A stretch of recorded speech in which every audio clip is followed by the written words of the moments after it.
Good morning and welcome back to the CitA Gathering 2021. Alan Hore here of TU Dublin and the Construction IT Alliance. I am the chair for the plenary session this morning, where broadly today we're looking at people as the key to success. So in this particular session, we have two keynote addresses and also two keynote messages from our sponsors. So our first speaker is Padraig Delaney. Padraig is London Regional Manager for Digital Construction in Sir Robert McAlpine. And interesting enough, he's looking at how they support people in their digital journey and supporting the delivery teams to improve digital competence. Our second keynote speaker is Elisabeth O'Brien. You might have heard her earlier this morning in Team 2. Elisabeth has many roles, but one of her roles is the DASBE Manager in Limerick Institute of Technology. And looking at the Academy for the Sustainable Built Environment, a unified hub for provision of upskilling, capacity building, education across Ireland. We also have two sponsors, Celebri, delighted that Andrew Bellery could join us, Managing Director, who's looking at model checking and why it matters to you. And also Colin Davies of Vectorworks will also be joining us as well. So I'll hand it over to Padraig. Morning. Cheers, Alan. Thank you very much for the introduction. As Alan's mentioned, I am from Sir Robert McAlpine, a construction UK-based company that covers, my region covers London region, and together with another lead for the company, we set the strategy for the UK. We hope that, or I hope by the end of this session, we'll give you a bit more of a context around what we do at SRM in terms of digital construction. A bit of background on how we support our supply chain and client relationships thereof. We consider ourselves to be digital pioneers. By that I mean we were early digital adopters. We received some very good investment and backing from our senior team, which really helped us set our strategy and implement it across every single project at SRM now today. We set for performance benchmarking. And how we do this, we have a digital project maturity menu. So I'll just give you a small flavor of that, including what that means. I'm not going to go through every page. It's more so I hope that you take from this. We've got what we call enablers up the top and BIM deliverables. BIM deliverables supports all different functions within our business. That's anything from 4D planning to health and safety to design development and design reviews, so flash detection, the basics, the foundations of what we really do. And then to do that, we need to have enablers. Enablers is anything from what we have in terms of EIRs, BIM execution plans, and actually having the physical person on site. So I manage a team of digital construction managers and digital construction coordinators and a kind of a real diversity of different roles within the company. But right from work winning straight through to handover and aftercare, it's about how we support and how we develop and put them into the teams, because the key thing for us in terms of the whole strategy was embedding team members. I'm with Sir Robert McAlpine for 6 years, and over the last 3 years we've been working towards this strategy, and we've grown the team from 2 when I first joined to now having 17 in London alone. So really it has been uptaken and seen by the business, regardless of what the client requirement is, that we have risk reducing benefits. And how we do that is also understanding where we are in terms of supporting all of our function groups. Apologies if the text here is quite small, but across the very top you'll see all the different functions within our business, from BIM management to commercial to health and safety, package management, and even the works managers and work supervisors, who are a key role on the site. And more importantly, on the side, you'll see that we've got lead and supports in each area. So that helps us set our strategy, so that really is, we're, yes, the digital construction and BIM function, but we're not the planning manager, we're not the health and safety manager, we're not, in charge of all those other areas. So we are not the right person to take the lead in that. So we engage with all those function groups to set what the target are for each project. So on a project by project basis, we have a set benchmark that we like to get to, but also, we have some high hitters thanks to some interesting projects that we're involved in. How do we do that? It's not just us as a main contractor, it's also our supply chain.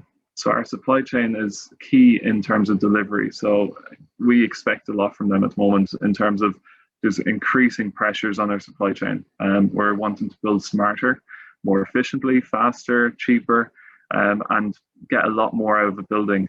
Clients are much more looking for, IoT sensors, energy conservation, and to do that, we need to have the right team to support the projects. We're aware that our supply chain have all these difficulties, and we set about what are we going to do as a company to support all of our supply chain. And to do that, we set out, we've started, and we've now 2 years in, to creating a digital learning portal, and a digital learning portal, but also a supply chain assessment tool, but more so than just being, and obviously supporting the government's 2025 strategy through MNC in the UK. It's more than just an assessment tool, but it sets out from what we would have to do in a BIM project to set out, a series. I think we have 49 different individual questions around people, process, and technology, as we would have to do in every single project. We traditionally have done that through using Excel and other items and other documents, and standard 2D forms, but we thought let's get digital with it. We're supposed to be a beacon of digital within the organization, so we decided and created a portal to not only assess people at tender stage, but keep live information of where they are in their company, understanding, do they have the right people in place, do they have a strategy. But it's not just assessing them. We put in place a series of training, mandatory training. If they don't have, it's a CPD accredited course in terms of BIM, but if they don't have any capability in-house, we put that in place and support them. As well as that, we've helped a number of our trades to develop their own capabilities in terms of helping them set their strategy, and it's all done, at no cost to the trades, because we see we can't deliver the product if they're not on the journey with us. And I'd like to think selfishly that we'd all choose our trades and our supply chain based upon their BIM capabilities, but in the real world, that's not going to happen. And we need to bring them on the journey with us to actually deliver what design outcomes that our clients expect. This has been greatly received by our trades, and going through what we've done, it's been recognized and appreciated. We've done this just before the pandemic, and the image on the right just is a snapshot of one of the sessions, but we brought through our top 250 trades up north and south of the country, bringing them into a room, explaining what we're about, why we're doing it, and why we want them to come along the journey. And it's been recognized, and I suppose as well as that, they felt valued, and we took on board all their opinions and helped shape the strategy a bit more from doing that process. Touching on kind of similar themes from the previous slide, clients are still expecting more, and by doing all this and bringing our own team internally and their supply chain on board, we can then obviously now look ahead to all of the targets that we're seeing. Throughout the last number of months, because of the pandemic, we've seen an increase, if anything, in terms of client requirements in the digital and definitely the net zero carbon agenda. And to do that, we've had to really kind of up our ante in terms of, how we support them and how we help them to get to their objectives. I'm just going to put one little example in terms of what we've done in one of our projects, 21 Moorfields. 21 Moorfields is a central London project. It spans across the new Elisabeth line and London City Metropolitan line. So you can see in that image there are two underground rail networks underneath. So it's a large bridge structure. It's for land securities. And there you can see just a sample of the professional team involved. There are 33 different cladding types, over 6,500 tons of permanent steel, and you can just get a really kind of flavour for how congested, how complex this project really is. But more importantly, we have a digitally connected team, is what we like to call them. Before we started out on the project, we had early engagement with the client and on a digital perspective, whereas usually, that's kind of sometimes left till the end. Landsec as a client have sponsored us really in terms of that project and some other works that we're doing with them to really develop our capabilities, but also bring them on the journey with us. And having that relationship with the client to understand the BIM objectives that they have has really helped us deliver it and drive it. And it's got the commitment from our project director and our entire project team to really drive that. So we really got involved in the early doors from things like 4D construction sequencing, site model viewers, and I put in that little image on the left of it's all ages of the site, and we're not forgetting anyone. It's we had the blockers of saying that's behind me, or that's the next generation, but really we just wanted to make everything as accessible and easy and I suppose as tangible and understandable as possible for every single person within the project. And it's about bringing it to life and actually getting the virtual world to meet the reality in terms of the world. So we're dealing with a lot of tolerance issues, expansion joints, and everything that has to be managed on the job. So there's a whole complex, different range of issues. But now, as well as that, we've gone one step further to bring in kind of Power BI and dashboard reporting, which in I suppose what has benefited from that, we have been able to really push all of our digital tools and get real live data in terms of what our performance is, so we can actually make more informed decisions in a more timely fashion. I just wanted to show quickly really kind of an example of something that we've done, bringing it back to basics of how we visually identify and make it real in terms of what the digital model is and what statuses are. Using a tool called BIM Colab, iConstruct, along with just from the federated model that we get, we use the information release schedule, or TIDP in this case, from what we were getting from the trades, because during the coordination sessions, it was really kind of shown and impacted that we don't understand sometimes going through the coordination workshops. In stage 5 construction, everything's going up at quite a fast and rapid pace. But then being able to bring it back to people and understand just in simple terms, in terms of color, we could say, right, what's gone for fabrication, what's still in coordination, and you can really kind of get a real flavor for what's planned versus actual. How many people is it going to take in terms of how many hours, how many days in terms of impact if we were to make a change if something's in fabrication, and being able to bring that and use that in coordination sessions. Furthermore, getting that recognition, like I said before, from subcontractors, getting that recognition from clients has been really key for us. And from successful relationships with these key clients, we can really push the boundaries. But not just on the client and subcontractor side, but really, just want to put some of these statements up here from people within the organisation that have taken on board this new project on this new strategy. And this is kind of just some of the comments from them to say, there is no comparison between where they are now towards where we have been, and how we're using all the tools and technologies to really help and improve things. And it's about getting the real added benefit, because everyone talks about, yeah, but what is the benefit to me? And what we're trying to do is take down all the barriers and say, for every single individual role, there are benefits. It's not just the coordination element, it's how you can use all digital tools. Future collaboration, so thinking about government goals and reductions and everything that's coming our way, and all the fun stuff that goes with it. We want to deliver efficiency and consistency across every single job. So this is, like I said at the start, it doesn't matter what the requirement is in terms of the client requirement. We deliver BIM on every single project, no matter what the requirement is. So we want to ensure that we're constantly pushing that at every level, and just getting that consistency in how we deploy our services on every project has its benefits. And furthermore, getting back from the likes of British Land again and Centre for Digital Build Britain, they are also involved on another Landsec project called The Forge, which is challenging kind of industry norms for kind of MMC and PDFMA structures. And there's some really good involvement there, and some learnings that are not just staying within the team, but also informing what they are doing, and also Innovate UK as well. It's all about future and retaining talent and improving talent that we have. And it's not just about the, externally and everything as well. We have to look internally. How do we bring people along the journey, as I say? And we put a lot of investment and training and commitment into developing our own people to upskill themselves.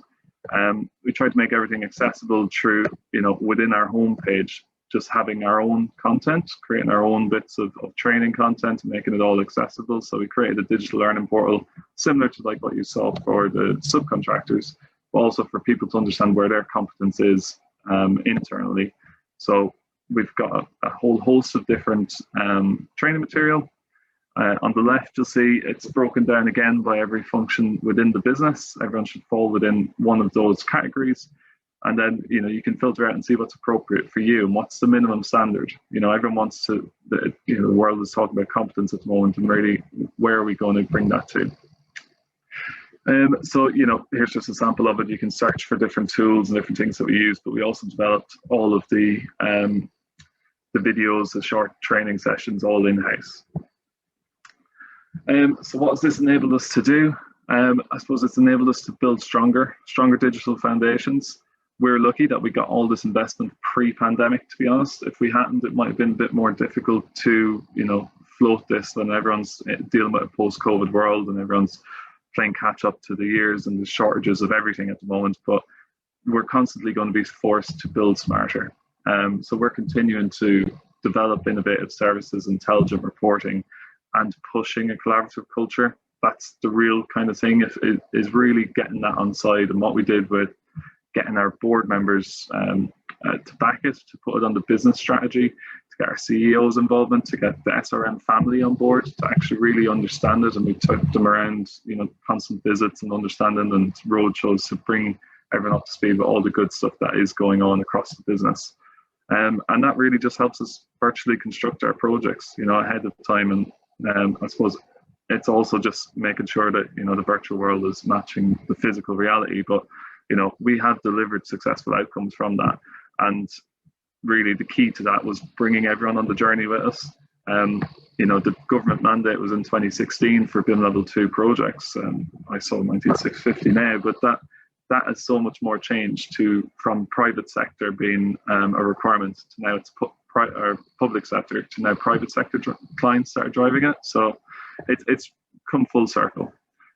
So that is the end of my presentation, but thank you very much for your time. Thank you, Padraig. I suppose it's great to hear what's happening in SRM. Very quick question. When you talk about supporting your supply chain, are you talking about supporting your subcontractors as well? Yeah. Sorry, yes, the subcontractors in the supply chain, yeah. Okay, just a clarification. Okay, thank you, Padraig. We'll come back to questions. Our next speaker, Elisabeth. When you're ready, you can start. Thank you so much.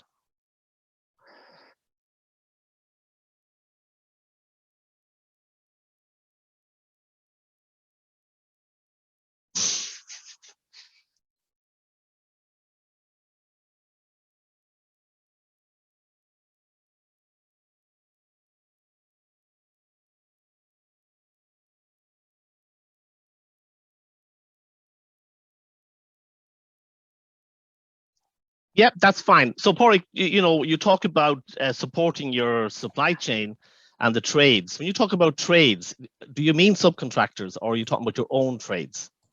No, so it means subcontractors. We don't have any of our own trades in-house. So it is very much how we support all of them. So it's not just single-based views on that. But I'll come back to you on that, because I want to try and tease that out a little bit to see how companies like you are supporting supply chains.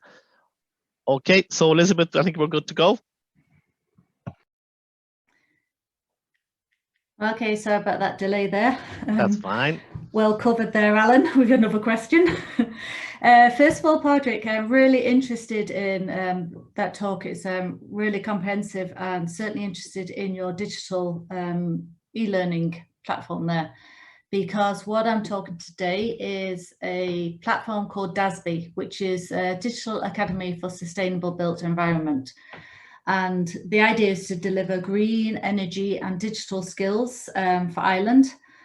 And we have many partners in this project. So we have GMIT, which is Galway Mayo Institute of Technology, Athlone Institute of Technology, and ourselves, LIT, are the coordinators. And from the industry, we have Tipperary Energy Agency and Irish Green Building Council. So it's quite a broad range of activities will be carried out. But first, I'll introduce myself. I'm Liz O'Brien. I'm the DASBE manager. I was under the development unit in Thurles in Tipperary, which is part of LIT. I'm now under flexible learning and work-based learning. So there's a huge connection between the development unit and flexible learning, which I'll explain to you now. So when we're working in LIT, we work on a huge amounts of EU projects and Irish funded projects. And a few of these energy projects that LIT are involved in, it's all started with QualiBuild and A2P, where LIT carried out trainer and trainings on low energy skills. We didn't have NZEB at the time, and on retrofitting public buildings.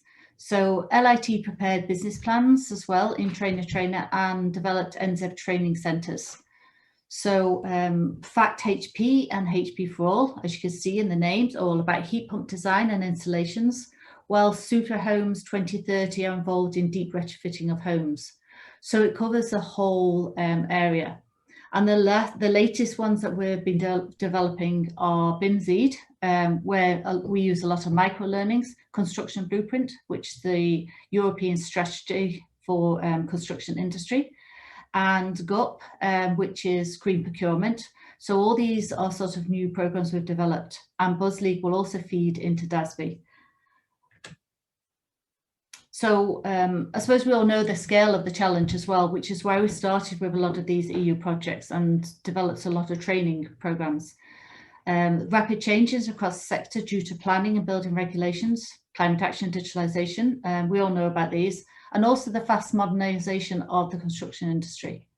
So people can find it difficult to find relevant trainings, and although there's a choice out there at higher vocational and industry, as Padraig mentioned, well, his own company, it's currently fragmented. And the idea of DASBE is to find solutions to improve employability and cost effectiveness for SMEs. This is critical. So the way to do that is centralise a location for availability of training programs, whether it's online or actually accredited courses. There's also a lack of drivers to take up training. I'll talk about these later, and shortage of skilled people and availability of training places. So the idea also is to try and allow a lot of these learning units to be mutually recognised across Europe, so we can bring in skilled workforce from other countries as well.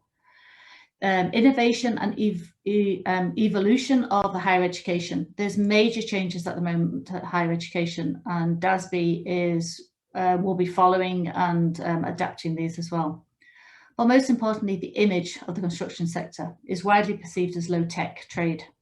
But the construction industry has experienced its digital revolution, not just in BIM, but in robotics, as you're just demonstrating, and many other forms of project management digitalization as well.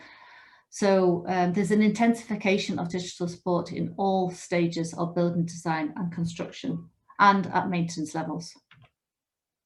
So what is DASBE?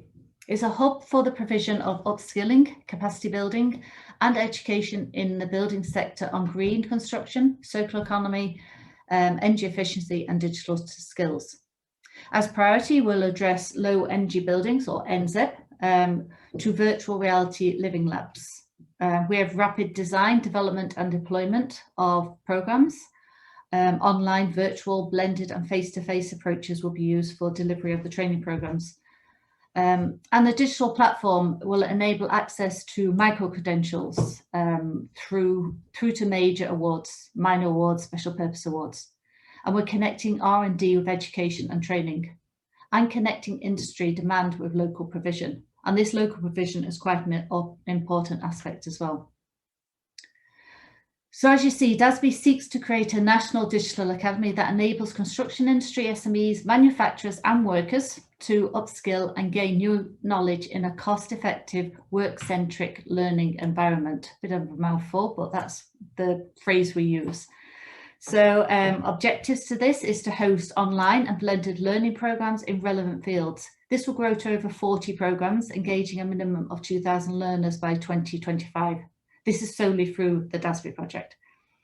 We hope to create a program design and development and deployment, which we call a D3 model, which will enable rapid responses to market needs in response to technology, policy, and industry needs. So one of the important aspects of this is we expect to expand the DASBE consortium to include a minimum of 5 enterprises or members from the industry, and 5 higher education institutes as well as vocational education institutes by 2024. So we're going to initially pilot between ourselves, but then we will expand further. And the idea after 2025 is that it will be a model that can be used right across higher education and vocational level, and try to streamline a lot of these programs and develop programs a lot faster through collaboration. So we'll develop a robust strategic and business plan by 2024 for growth and continuation of DASBE. So who are the target groups? I suppose construction professions, with site managers, engineers, architects, project managers, both in private and public, craft workers, construction workers, and new talent, especially students and young people, and people starting off with apprenticeships as well. And it's important to address this and show this to schools, because they are the future. Construction professions, I suppose, we need continuous CPD on key technologies, policies, solutions and methods within the sector, particular focus on low carbon buildings and heating technologies, as well as others. Existing and new programs at level 8 and 9 in blended and online formats, using our virtual labs, which we will also be developing. And we need to address technical as well as financial and management knowledge access. So the benefits of this will be cost-effective design of new and retrofitted buildings, integrated best practices, case studies we can develop for future trainings as well, and includes circularity, which is needed now because obviously with the Green Deal and everything coming through. But what is important as well is to look at new financial solutions within this whole realm of energy efficiency and circular economy. We need to attract talent to the construction professions and attracting higher caliber students into construction sector. The development and rollout of innovative programs will be the response, and the benefits are increased profile of construction as a career and a sustainable supply of high caliber graduates. When we look at general construction workers, we need to, the need is require new skills and knowledge on NZ, BIM, circular economy, green economy, and I'll also put in there digitalization. You know, we're talking about drones, we're talking about robotics, we're talking about wearables. There's a huge amount of different digital tools that are needed as well on site. The rollout of existing creation of new programs at level 6. They can be special purpose awards, or they can be minor awards as well if you go to level 7 and 8. And again, blended online formats, and this will follow through the whole process. The flexibility is required. Benefits enable them to maintain jobs in a rapidly changing sector. Progression within the career, which is really important. We need to provide the pathways. And higher quality of building construction in line with the new standards. Then craft workers, similar to construction workers, we all know who the craft workers are: plumbers, plasterers, electricians, heating experts, etc., etc. They require new skills.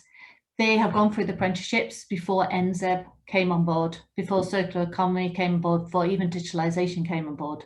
So we need to adapt the apprenticeships. Solace and everyone are very aware of that. It's going to be a long process.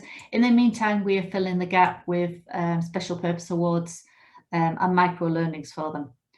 And these will be aimed at level 6, 7 and 8. So the benefits from this is sustainable employment within the changing environment and keeping the workforce, because we know a lot of workforce are leaving because they're going into other jobs, IT jobs, which they find easier. And the industry is not a hardworking, old traditional image that people have. It has changed dramatically. There's so much IT involved now that women and young people should be encouraged to enter the industry. So back to DASBE, who is involved? Experts in program design, development and delivery, R&D, research and development with industry, because it's not just higher education, the R&D industry do as well. And SMEs and other partners, and industry leaders, market knowledge, links to EU best practice. There's many examples in Europe of best practices that we will consider. So the ambition is to establish a framework for D3. This is the design, development and delivery. We will organise new approaches and response to industry needs. We've set up the DASBE platform to act as a central portal through construction workers and professionals can access and engage in upskilling on matters relevant to sustainability, including energy efficiency, circular economy and digitalisation. We'll set up horizon scanning to expand existing programmes, and we've already started this. GMNT are the lead and the work package for that. And we're developing new programmes. So as you can see on the website, if you look at dasbe.ie, you will see some new programmes that are going to start be put in there running from January onwards. And these will be major, minor, special purpose award, micro learnings, online, virtual and face-to-face deliveries. And we'll develop ways to deliver the programmes using VR, augmented reality, extended reality tools, BIM, digital twin and living labs. So this is the timeframe for the project, due to finish in the middle of 2025. We didn't really start in earnest, to be honest, till 2021. So the current activities, we started, starting from September, I'll just quickly show you. The first part is collating existing resources and assets, which is what we're doing, launching new programmes and horizon scanning and informing programme development. So the report will be ready in November. So these are the new and existing programmes that are being developed. There's an array of programmes there, and there's a mixture of degree and master programmes, and there are some certificates coming on board as well under level 6 and 7, which will be up and running in the next few months. And you can see sustainable energy, system management, digital construction, business management, energy infrastructure, circular economy, fire safety, built environment regulations, and certificate in NZ. There's also in development, and these are the important ones. These were coming on board in 2021. Digital courses on virtual design, digital design conservation, digital conservation, information management and data capture. And then we have energy and circular economy courses for civil engineering and the SDGs that Mark and John mentioned in the previous slide in theme 2, I think it was. And then we also have building services, community energy, sustainable energy financing, retrofit technology, air tightness, mechanical, electrical and management. So there's a huge array of different programs going on there. And I say this community energy, it isn't just aimed at professionals or students, it's aimed at the community themselves. They need to understand how to use energy in their own lives. So looking at dissemination actions, in October 21, there'll be launch of the DASBE video. They're coming down to LIT to film us next week. So I think at the end of October, that's supposed to be launched. And December of this year, we will have the platform and a new website organised. We have a temporary website at the moment, which will be upgraded. We'll certainly be welcome for your thoughts, and please register. I won't go onto it in case I lose you, so just have a look at dasbe.ie there. And then we have the digital platform to enable connectivity with the website.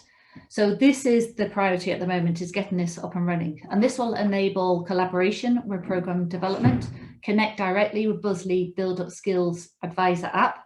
BuzzLeague is a project LIT are working on. And the idea of this mobile app is to have all the trainings at one location. And it just literally directs you to where the training is. So it sends you to the provider itself, but it's a central location for people to find trainings in one stop shop, which is really important. We also connect to the Construction Blueprint Open Education Resource Training Platform. And this is a European project. And it's we're basically setting out the blueprint for the construction industry in the next 5 to 10 years. It's a massive project with 22 partners over 12 different countries, and LIT are in charge of the training in that. So we set up this platform, which will be launched beginning of October as well. Digital activities. In January 22, we have our VR and AR and digital tools and Living Lab, hopefully up and running. And the idea of this is to develop new tools to support program delivery, to facilitate AR, extended reality, virtual reality, digital twins, BIM XD, drones, robotics, all sorts of different types of tools will be used to help them with delivery. But also inputs from industry is extremely important to this. It's not just for the educational bodies to provide this material. We need it from industry as well, because it's you that will be using it. And we're also going to establish the living labs with access to real world building data, similar to what Padraig mentioned before, which is a great new way forward. We also need to inform policy. So March 2022, we'll be looking at sustainability and exploitation by informing policy. And we'll be looking at policy alignments with Climate Action Plan, Green Deal, Future Jobs Island, National Plan Strategy, Technology Skills 2022, Expert Group on Future Skills Needs, and many other aspects which I don't have space to put up there. So we'll increase provision in identified skills needs.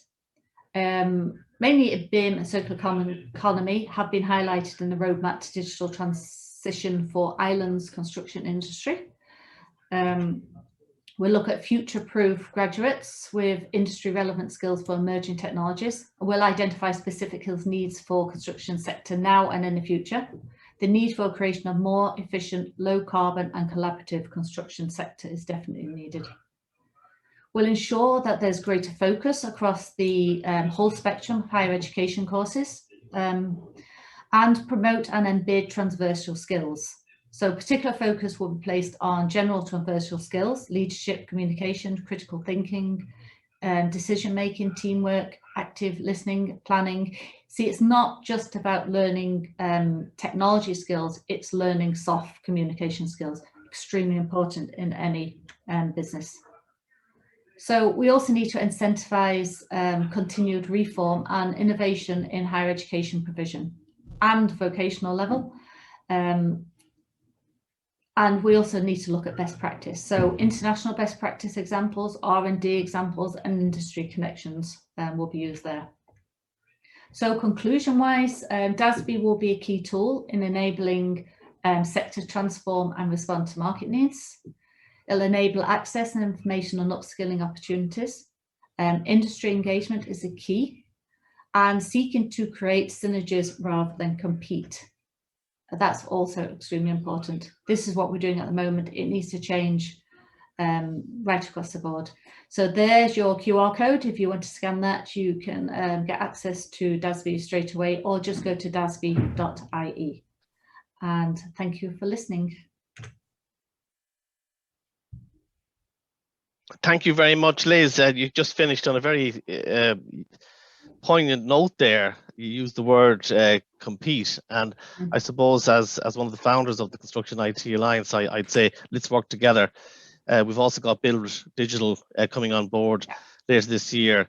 We've got the North-South initiative funded by HEA. So what needs to happen is this conversation has to take place.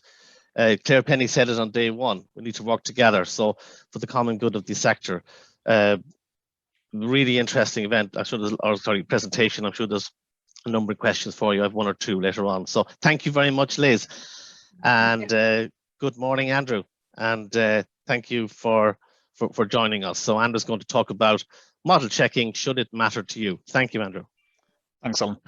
Good morning, everybody. My name's Andrew Belby. I'm the Managing Director for Celebri operations in the UK and Ireland. And as Alan mentioned, we're just going to talk a little bit about model checking and why it should matter to you. First of all, just a little bit about Celebri and where we've come from. So Celebri actually is a Finnish company established more than 20 years ago. And originally we're looking at quantity takeoffs and a way of getting that, extracting that information from the models. Now, we very quickly realized that to get correct quantities, you need to have a good model. And we often found that the quantities weren't as expected from the model. So this is when we started developing the model checking software. And since then, the company's grown substantially. We now have more than 160,000 users. We estimate that there's probably 50 million checks run with the software every year around the world. And that's been done in all sorts of different types of companies. So whether it's architects, engineers, MEP companies, contractors, building owners, municipalities, and regulatory bodies and things like that as well. And I guess probably we'd like to think that we invented, if you like, the model checking side of things. Clash detection, which we'll talk about in a little while, is a small part of what we would call the quality control, quality assurance within digital design. So Celebri is actually part of the Nemetschek group. Now, when we first say that, then there's a lot of people who don't know too much about Nemetschek. They are one of the big players in the construction industry software, alongside Autodesk, Bentley, companies like that. And there's some brands, well-known brands that you'll know: Graphisoft, Bluebeam, Vectorworks, who you'll hear from next. And it's an ever-growing company that supplies the whole of the AECO industry. So Nemetschek at a glance, as I said, global player, more than 78 locations, users in 142 countries, supplying more than 6 million users with software that covers the whole of the design and operation stages. So let's talk a little bit about model checking, and should it matter to you? So I remember when I started out as an apprentice draftsman many years ago, where the drawing was a work of art, whether it was architectural drawings, engineering plans. They were really real scrutiny during the drawing and checking process. And the drawing board, as you knew who'd drawn it, who'd checked it, who'd approved it. And at the company I worked at, the old school draftsmen used to talk about how every drawing that went out of the door was representing the company and everything we stood for. So they wouldn't accept smudges on the drawings or untidiness or untidy writing. It had to be perfect. As we move forward, 2D CAD, electronic drawing board, was similar processes. We then moved into 3D modeling, and that automated the drawing production process to some extent. And it reduced the need to check, certainly probably geometrical dimensions, but some model checks were done, looking at the layout of the drawings and some of the data, even at those stages, looking at sizes, material, grades, etc., and things like that. Now, as we move into the BIM world, or digital design, that's blurred the lines with roles and responsibilities to some extent. So people are being asked to put more information into models as an example of that. And often checking the model is overlooked. It's hard to check some things that have to go into the model. So typically when we first meet with potential customers, the first thing we have to do is explain that actually model checking is much more than design coordination or clash detection or avoidance. Clash detection tools have been around for more than 20 years. Almost all the authoring tools do it. Navisworks does it. So it hasn't solved many of the problems in the industry. We still get collisions on site. We still get problems on site. The other thing that comes up and is related to probably the change in roles is it's not our job to do that. Or another common response from customers is we'll do it when we're told we have to do it.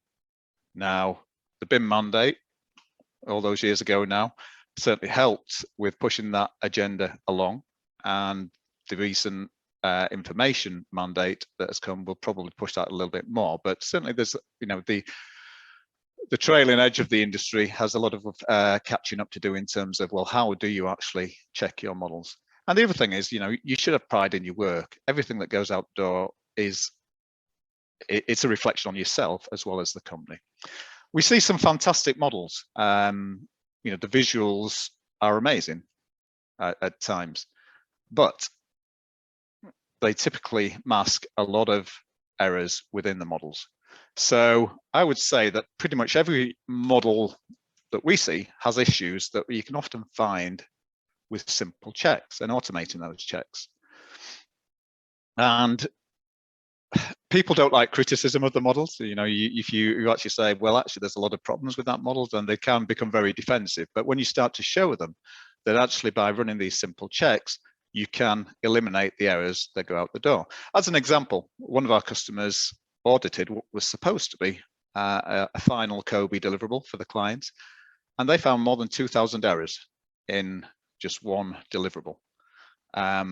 That's crazy. Now, there is obviously a lot of information, a lot of data in the COBE files, but validating data within models is something that can be done with not too much difficulty. So why BIM quality assurance? So if you look at a building information model, there's a lot of data within that. So you've got the geometric shapes, you've got locations and spaces, components, systems, objects, relationships, different attributes, different constraints within the model, classification systems, metadata, and we know the amount of data that goes into these models is growing. There's also much more in there. All of that data, all of those, the information in the model has to conform to standards, whether that's project standards, company standards, regulatory bodies. There's a lot that needs to be checked. So how do you do that? The geometric checks are not too difficult, but actually when you start to check things that aren't necessarily in the model, that becomes much harder. So yes, of course, clash detection, as we talked about before. One of our rules is just a general intersection rule. It can be set up to check structural against architectural, MEP against structural, steel against steel. It's really a tool that is there to allow you to clash detect anything you want. Now, it is actually possible to set it up so that because we know the type of spaces in the building, you can do different types of clash detection checks or tolerance checks based on the type of room. So for example, in a hospital, you might want to put particular importance on an operating theatre than you would for a reception area. So not only can you do just clash detect, you can specify that you want different spatial types to be checked differently. So then we start looking at another of our rules, rule 222, component distance rule. So this one isn't actually checking things that are clashing, it's looking for distances between objects. So much harder to check in a model. Yes, of course, you can measure between them in the various authoring tools, but they can easily be missed. So in this case, the smoke exhaust vent is located at the emergency route too close to the stairs. So according to the regulations, we need to do something about that. Now, Celebria has in excess of 50 different rule templates that can be combined, some as what we call a gatekeeper rule. And in this case that you're seeing here, we're actually using two different rules. So the first one is just checking, the opening for the fresh air grill is not exceeding the required distances from the edges of the load-bearing wall. And then the second rule is then looking at, well, is it within acceptable limits? It's not. We've set the acceptable limits as 3 meters by 1.2 meters. So again, you're finding things that, it would be difficult to perhaps identify without an automated process. Another example, so free area in front of components. So this is checking a space in front of a particular type of component. So in this case, we're looking for what's in front of the door. Can I open the doors okay? And in this case, the electrical conduit and lighting fixtures are in front of the door, causing an issue. It could be, from an aesthetic point of view, are there columns in front of windows that blocking the view? It could be something like, is there space in front of an elevator shaft to actually allow people to exit? So it's different types of checks like that that are perhaps more difficult to pick up. One thing that we've been working on just recently, fire stopping. Obviously, the Hackett report and Grenfell has put the big spotlight on the industry and the shortcomings within that and the need to improve fire safety. So one of our customers, Ridge and Partners, have actually won a couple of awards for the work that they've been doing with fire stopping. They've managed to automate some checks within Celebria that will actually check the openings and walls and the fire protection that goes around the pipes and services that run through those the walls. It's a key part of the fire strategy, and we actually did a webinar this week, and when we ran a survey, 80% of the respondents struggle with the check-in and the information requirements for fire stopping. So certainly there's a need to automate those type of things. So we provide some rule templates that can help automate the check-in of that issue, and we're actually working with Ridge and a number of our other partners and other customers to actually develop that further to come up with a better solution. In terms of fire, we also have other rule templates for checking fire ratings on walls. That's just a data check, of course. Compartmentation, egress, for example. So it's something that we're taking seriously and looking to improve. As the amount of information in the model increases, then data validation is certainly something that our customers more and more are wanting to do. So there's rules for checking property values. In this case, we're checking from an agreed list. It could be just simple validation of data for anything in the model. And as you know, bad data leads to bad decision making. I was actually reading a survey that Autodesk did, I guess, in the last few weeks, where they'd found that a third of data on a project is bad. A third. That's crazy. And there's, it doesn't have to be that way. But certainly the amount of data is growing. So the more you can automate that validation process, the more time you will save.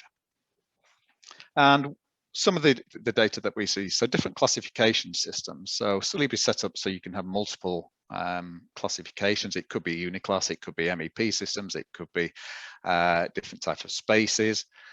It can be set up, any way you want with that. But once you've got your model and the data validated and you've classified it, then the way you take off information from the model is a really powerful tool. So, for example, you can look at all the different types of spaces, how they're being used. And actually, one of our customers, when they first started with the software, they just ran a space check on one of their models and found that actually quite a lot of the rooms were undersized, and that would have cost their client a lot of money in penalties, in excess of £100,000 in penalties on a project if they hadn't found those.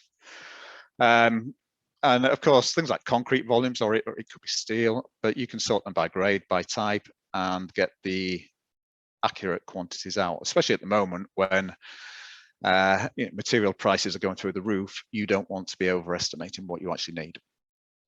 And of course, with the data, then you need the COBie or other asset information at handover. So it's a key thing that you've validated that data before it's passed on.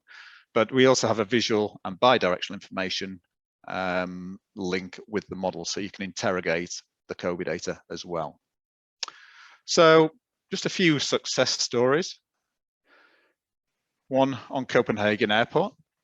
So on this project, obviously massive project, but they found issues and problems that they just wouldn't have been able to find typically without Solibri, in their words.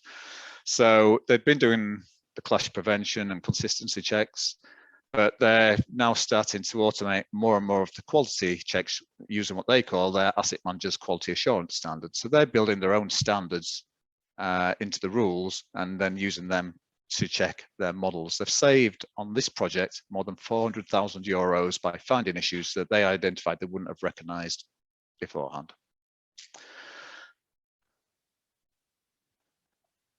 Langer Roque are a company that using the software in a little bit of a different way. So they're using it in their precast manufacturing facility at Steatley. So they're checking the models and the precast parts before they go into manufacturing to check for completeness, for the design, and also to check things, for example, can the machinery accept the sizes of concrete that go in there? You can imagine that if you get a piece of precast concrete wrong and deliver that to site, then it's not so simple just to fix that. So key checks even before we go into manufacturing. Often people think that IFC isn't used on infrastructure projects. We have quite a nice project going on at the moment, the Thames Tideway, where Evolve are working client side with Thames Tideway to check the quality of the models, and that was something that was built on right from the start of the project. And what they say, that what we like to say with Solibri, and Nigel confirms that with his quote, is that if you can logically put down the questions that you're asking, then Solibri will be able to give you an outcome from that. It'll be able to deliver a result from that. So the hard part for some people is actually realizing, well, this is the issue I want to solve. Information managers, Rob Jackson at Bond Bryan Digital, smaller company, they're tended to use Celebri to actually do all their information checks and COBie outputs. So they've developed a large number of checks that is really mainly around data validation, but it's become a key part of their processes. And what they like to do is actually work with the supply chain on projects to actually ensure that they can educate them in the way to deliver models better using open bin processes. And then small architectural practice over in Stockholm. So this was actually quite an interesting one. So they're using it obviously, of course, for clash detection, but it's less about clash detection. It's not just about quality control, it's about handling complicated models. They also do deficiencies detection. So checking, things that aren't in the model that they're expecting to see, which isn't so easy to check, of course. So as we sort of said before, model checking, should it matter to you? So we've talked about, some of the things that are perhaps different from just design coordination. If you're checking your model in a much more wholesome way, then you can protect things like your brand, the quality assurance aspects of models that are being authored, anything that goes out the door. If you could put a quality stamp on it, then of course that helps you win more work in the future. Compliance with standards is something that we all have to work with. So why not do checks with that? We have done some work looking at automating building code checks, and we've got some funded projects going on with that. There's parts of that we can do already with the software. The problems that we tend to have are around quality of models and standardization of models. So typically companies work different ways about how they model things, and even within companies, people will model things different ways. That makes it harder to check against regulations. And certain things are modeled, certain things aren't modeled. So you then relying on attributes. But we're looking to automate as much as we can with building code checks. We talked a lot about the data. So quality data is something that everybody is going to have to be delivering in the future. If you want to reduce your risk, then again, you've got to be quality assuring your models. And so the other things that are going to matter to a lot of people as we start to move forward with implementing the Beckett report and things like that, fire safety, everybody's going to have to think differently about that.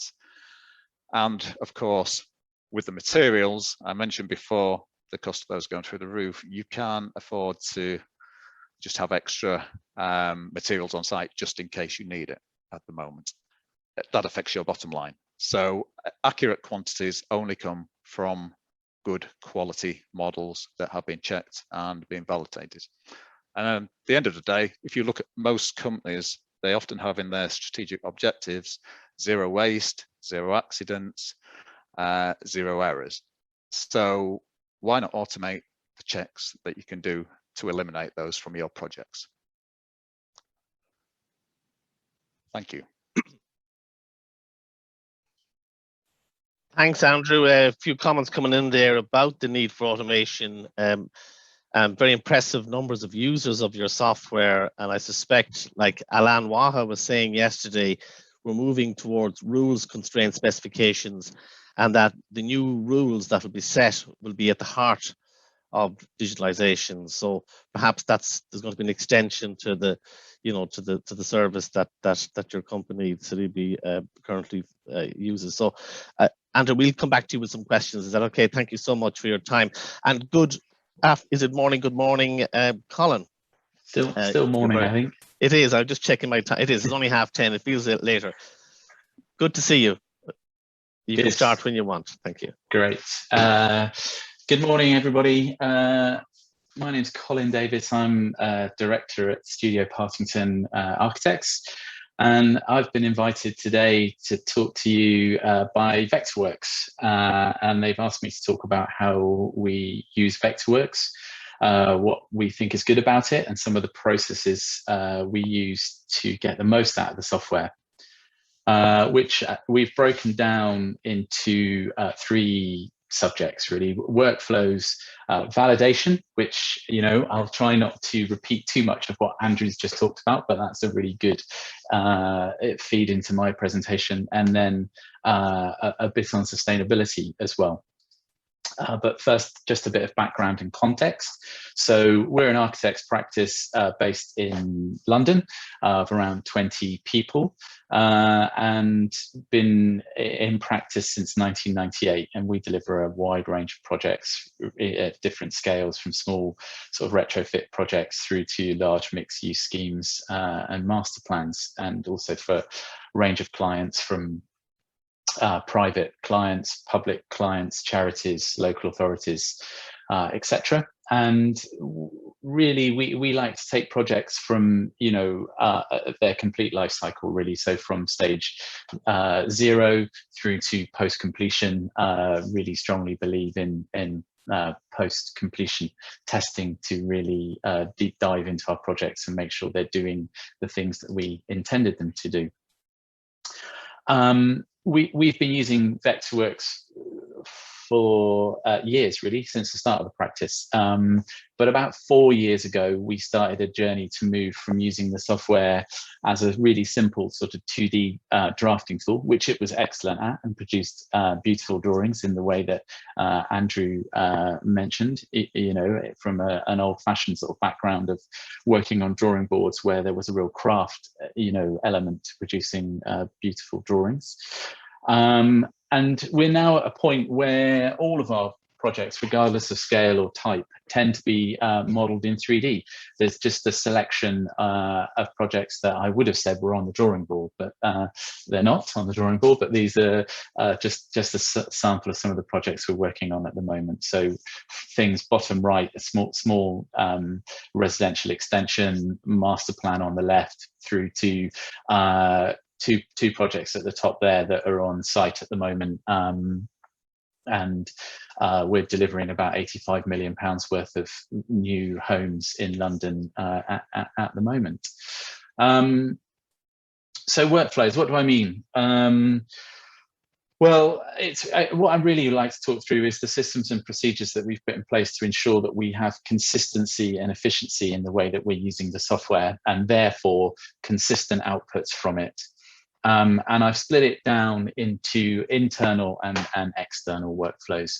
So internally, just within our own practice, the first thing that we learned was when we started to attach sort of non-graphic data to our CAD work, which is really what I think we mean when we talk about BIM, is that it's possible to get really swamped in data.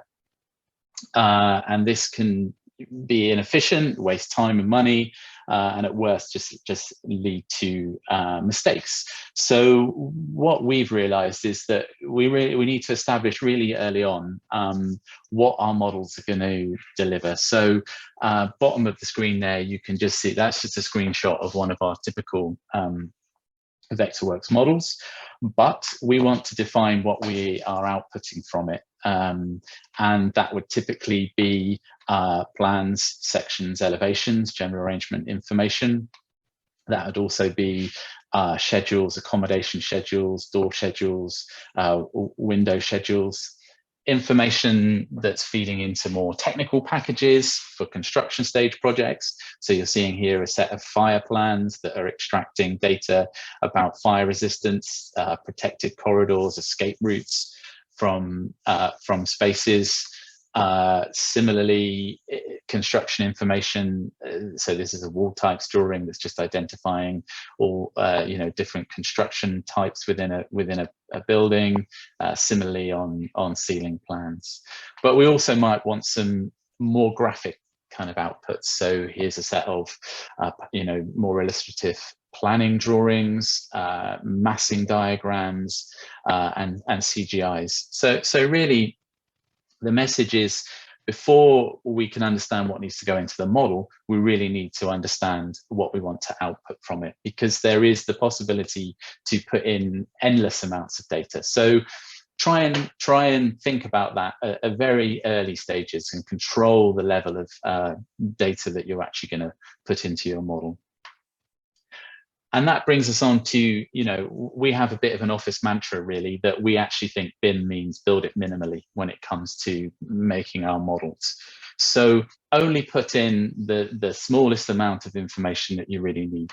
And that's backed up by the BS 19650, which controls the use of BIM, really. And I'm just going to read the little bit in yellow. It's a section talking about information that goes into the model, and it really says put in as little as you can. Anything beyond this minimum is considered as waste. And that's exactly what we've found. Put in the smallest amount of data that you really need. You can always build on it as the project moves along. It's very easy to just keep adding data, but don't put it all in right from the beginning. And then we need to communicate this to the office, so have a plan. So this is just an extract from one of our internal procedures, which is a document map, which might look complicated, but actually is quite simple, telling staff really how to organize their files and their folders, how to name things, which bits of models are outputting to which drawings, and then at the bottom here, how are we going to share that data? So what files do we share with other consultants, and how do we do that? Which leads me on to our external workflows. So, as before, this is just really a run through the processes that we use to ensure efficient communication with other parties that might be using our models. And one area that we found a bit of a challenge when we first started looking into sharing models with people was data segregation. We were very used to a model where we modeled everything, build architecture, structure, MEP, we would put it all in our models because it was appearing on our drawings.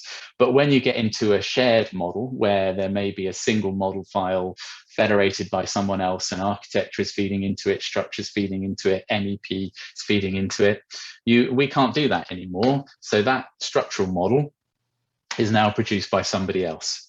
And the challenge that we had really was that we now are interdependent on other people's data to appear consistently in our information. So we now might have 2 model files, 3, 4 model files, one of which is ours, the others are produced by other people, feeding into all those drawings that I've just shown you. And to us, that was really frightening, because we want our information to appear in the way that we want it to. That's what we're paid to do. We're paid to communicate our concepts, designs of our buildings to other people so that they can execute them. And so we found that then was a real reason for having a plan, again, echoing our internal processes. We have a BIM execution plan on our projects, which tell people the really simple stuff, how things are going to be named, how files are going to be structured and organized, so that we can get data from our data. When we give it to people, they know what they're getting. When we're receiving data from people, it's in a way that we're expecting to get it, so that we don't have to take someone else's data and do a lot of work on it in order for it to be usable. And that is great. What we then need to do is to validate that data, validate our own data, to make sure that people are getting what they need. And also we can validate incoming data as well.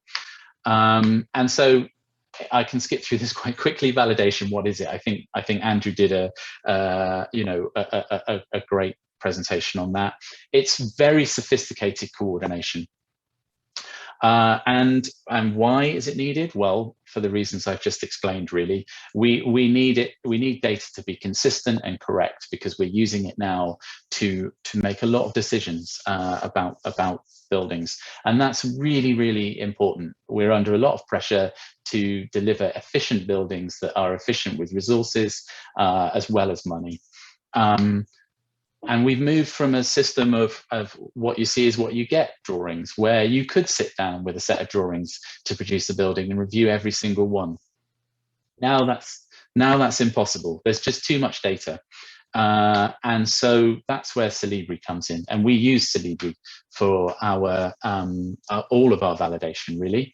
Why do we use it? Well, it works brilliantly with IFC, which is the only file format really that works across platforms. And so whatever other members of our team are using, we can all collaborate within Celibri. It's great for producing validation and checking reports, or just managing that within the software. And it's also available. So there are free versions of it that anybody can use to open view models. And there's also now a really good direct connection between Vectorworks and Celibri. So what you're seeing here on the left is our Vectorworks model file. On the right is the Celibri IFC version of that.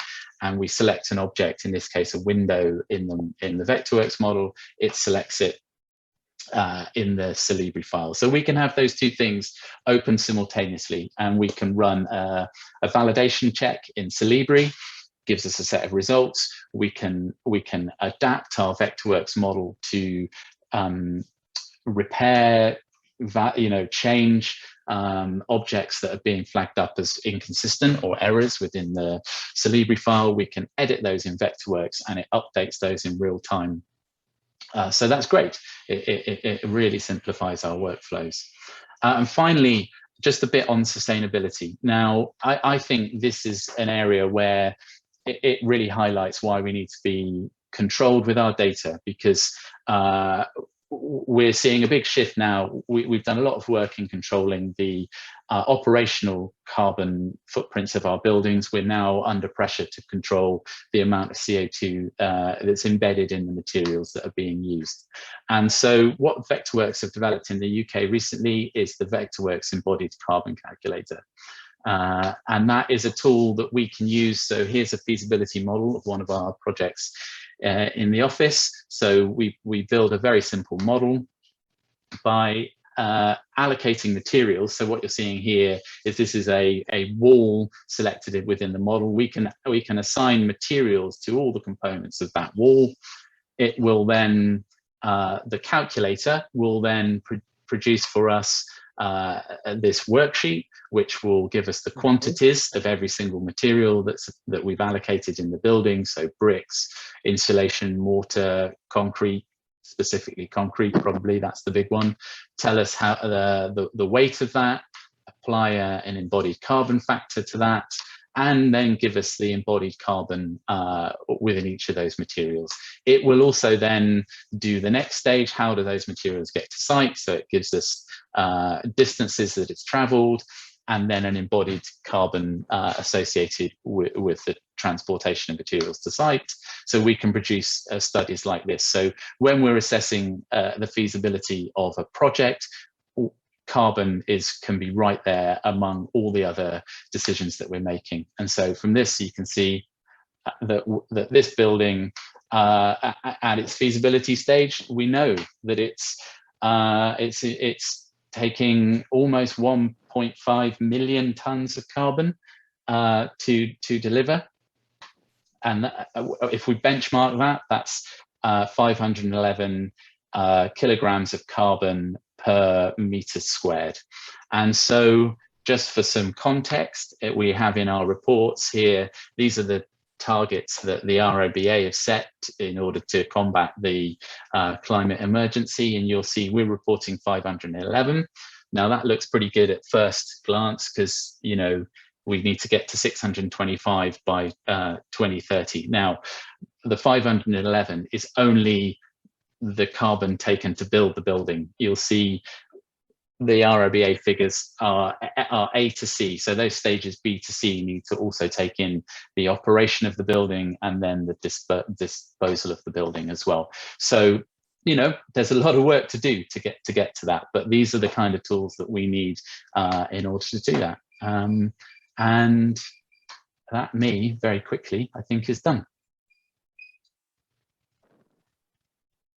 Thanks, Colin. Really 4 excellent presentations. Very refreshing to see, one, tech company representative praising another vendor. Actually, it was a message yesterday, I think it was by, it might be David Purden, that said that tech companies no longer think this way. They're very much about partnerships. And we have companies like yours, Colin, using multiple smart technologies. And so we must have set those presentations up perfectly, that that compliment there. So thanks to everyone.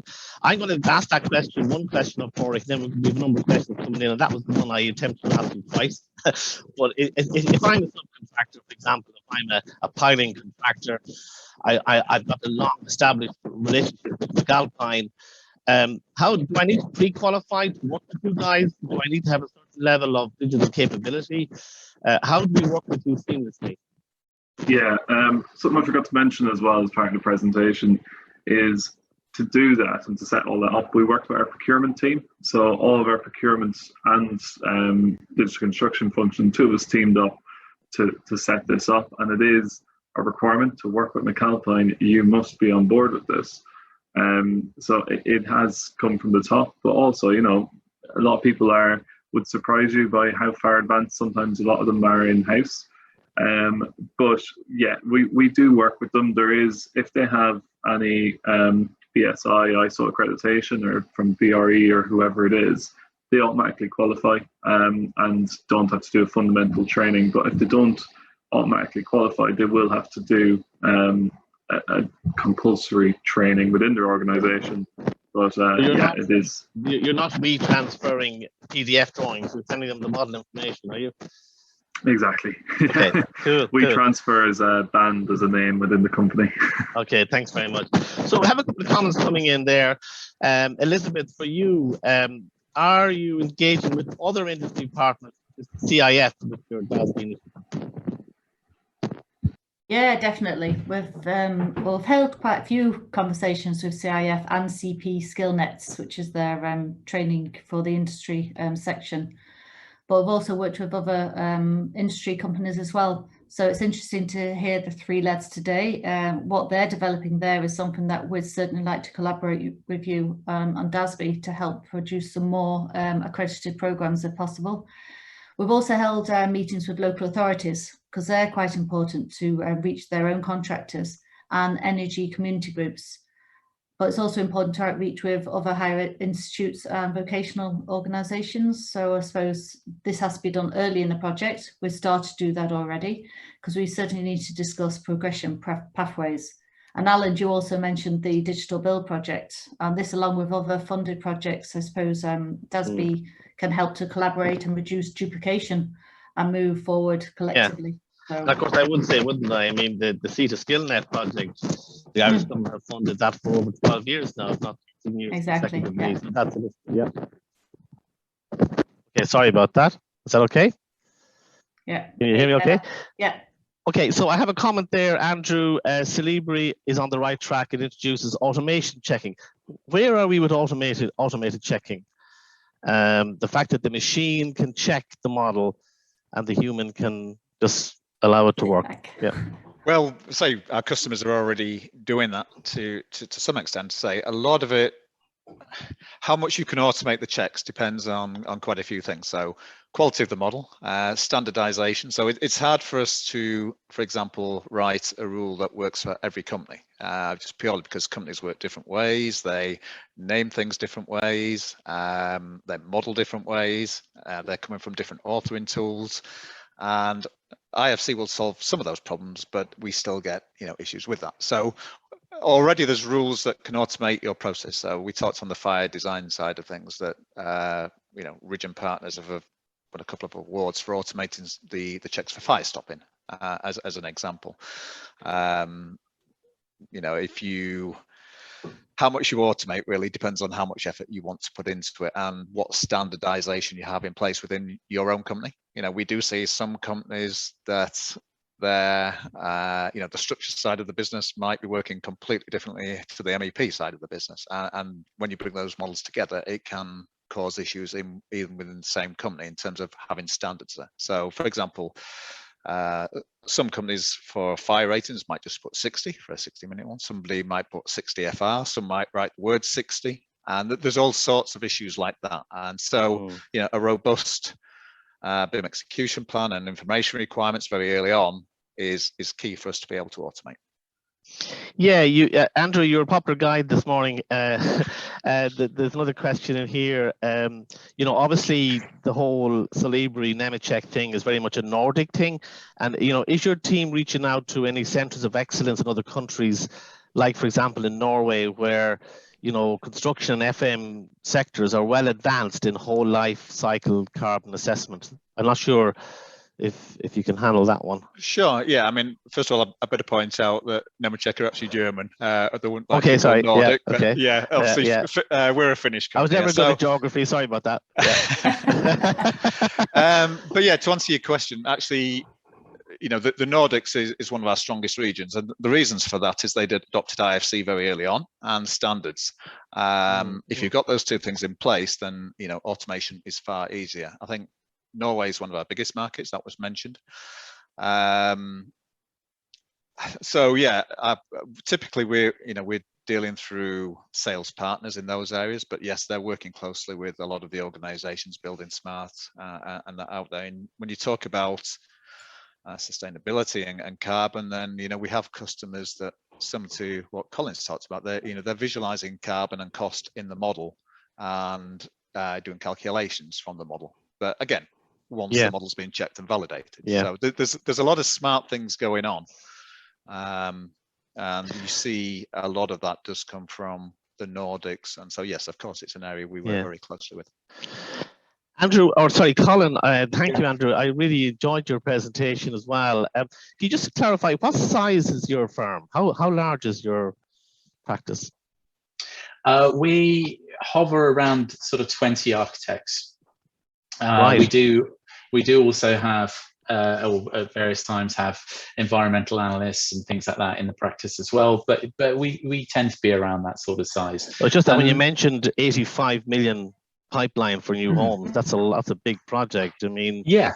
Well, that's split across 2 or 3 projects. But yeah, I mean, we don't really see size of practice as necessarily equatable to size of project. You know, we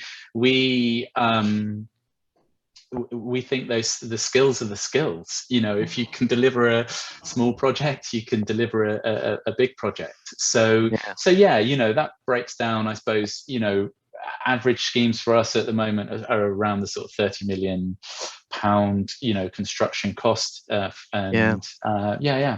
what's clear to see is that both you and Pori's company are just, the default position is BIM, ISO 19650. So, I mean, can I ask if you're certified as a company, or is that something?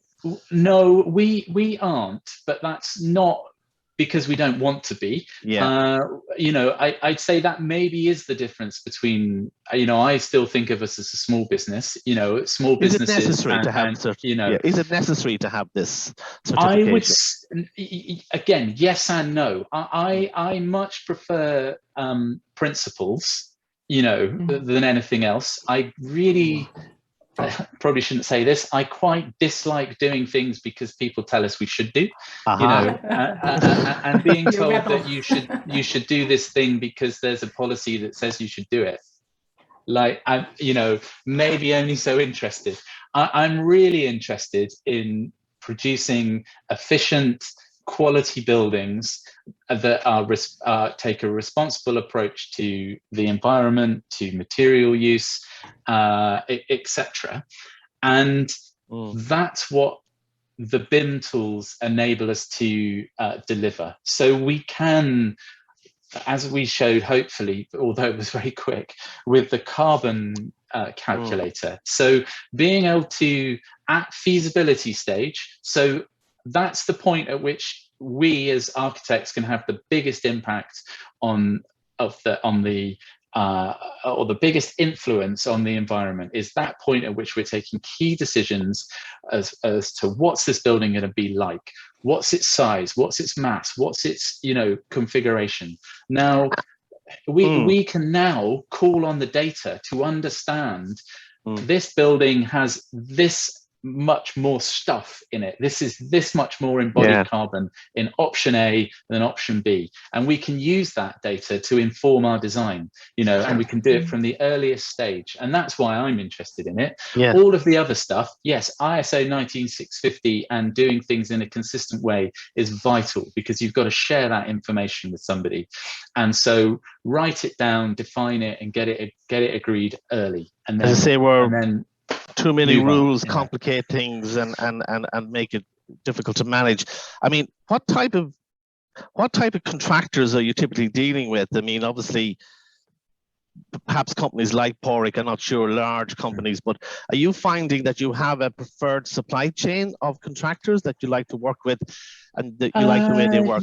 Yeah, absolutely. But we don't necessarily have a huge control over that, you know. And I think do you still have to give them drawings? Do you still have to give them the paper drawings? Yes. No, I still think drawings are a decent currency, you know. Absolutely. Because, you know, that's still, I think, how we communicate, you know. Although we see, again, I think this is you see, there's a phrase that the street leads technology, and this is what we see on building sites now. So guy on site laying bricks, he's got a drawing on his phone and he's zooming in and out of the drawing. Now, like, he shouldn't be doing that, but that's what's going to happen. Therefore, the information that we give out has to respond to that. And so it's starting to happen, you know, organically. I would agree with. Yeah, I'd agree with Colin. It depends on the quality of the information, and the digital is a tool. We're not going to jump straight in and give a solution, but yeah, it's all about the consistency, as you say, regardless of. Yeah. Do you think as architects, as architectural technologists, as, you know, educators that are here today, do you think we're preparing our graduates? You know, think of the title of this conference, you know, Construction Innovations for Future Generations. Are we creating the right type of people in 21 and in the future to work in a new digital world? Yeah, well, I can start that, because from our experience, especially from institutes, and we work a lot with vocational schools as well, you know, it is an aging construction sector, so we need to bring young people in. And the only way of bringing them in, because they have interest in IT, they're brought up differently than our era. You know, they use phones like, you know, it's their third hand. But it's not just that, it's also, you know, sustainability. They all have interest in that. So we have to move in with those times. They're also, but you do have to consider the older generation in the industry. It's a high proportion. So as Colin says, I think it is a currency, definitely having paper formats. There is still that to be used. You can't just leave everything in a digital format. I suspect none of you got to see or listen to Elia this morning because you were busy trying to get into this room, or you were in another room doing another presentation. But there was a very powerful presentation from Elia Gonzalez-Salas this morning about diversity. And she was a little bit, I think, downbeaten by it. And I think we need to work on that, don't we, Liz, to attract, to make our industry more attractive, cleaner, safer. I said this on day one, so that we can, you know, female, you know, ladies can look at construction and think, yeah, it would be a nice place to work. I'd quite like to work as an architect or an engineer, or with muddy boots on site. Any comments on that? What can we do to help that? Well, I think what we look for, really, we can't expect you know, young people to have a full set of skills available day one.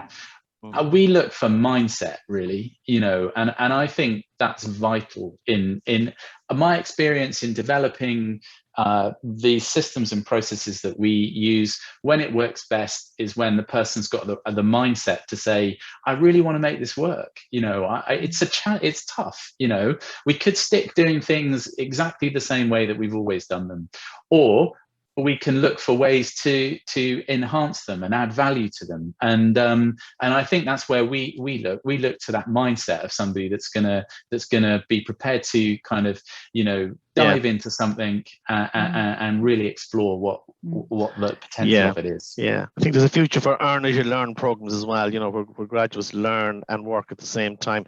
Listen, it's been a fantastic plenary session. I thoroughly enjoyed. Thank you, Padraig. Thank you, Andrew, Colin, Liz, for your contributions. Thank you, Elaine, for all the messages in my ear here, and to Elenia for managing the questions, and for the technology not to let us down this morning. So, you know, have a great day. Thank you for joining the gathering. We hope you enjoyed it, and you can join us for Team 1 at 11:15. Lovely. Thank you. Thanks, everyone. Thank you.